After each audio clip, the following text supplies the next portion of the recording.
Kalaboso ang isang rider matapos mahulihan ng baril, droga at sandamakmak na pekeng pera sa isang checkpoint sa Quezon City.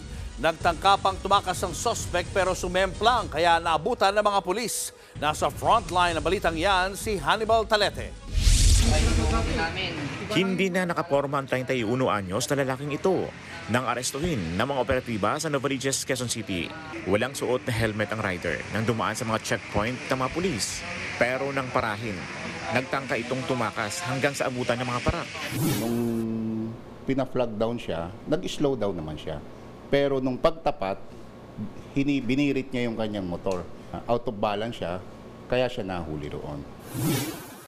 Nang kapkapan ng mga pulis, dito na nabisto, nakargado pala ng di-lisensyadong baril ang suspect. Nakuha rin sa kanya 54 na gramo ng hininalang shabu na may street value na higit 367,000 pesos. May bit-bit din siyang sandamakmak na peking tigi 1,000. Naabot naman sa 139,000 pesos ang halaga. Ginagamit niya yung drugs. Kukuha siya, gamit niya yung fake money, katransaksyon niya sa ibang lugar. Yun yung pinambabayad niya. Pinanloloko niya rin sa kapwa niya na ganun din ang lakad. Then yung firearms, siguro pang suporta sa kanya just in case na magkagulatan yung katransaksyon niya.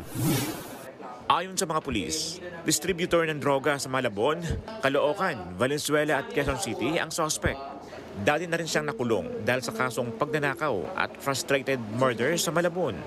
Sa korte lang po magsasalita. At ang yun totoo yung dati. Mahaharap sa patong-patong na reklamo ang suspect, kabilang ang illegal possession of banknotes, resistance and disobedience upon an agent, person in authority, at paglabag sa Comprehensive Dangerous Drugs at Comprehensive Firearms and Ammunition Regulation Act. Nagbabalita mula sa frontline, Hannibal Talete, News 5. Mga kapatid, Julius Babaw po. Iba na ang may alam at may pakialam sa panahon ngayon. Para sa frontline ng mga balita, mag-follow at mag-subscribe sa social media pages ng News 5.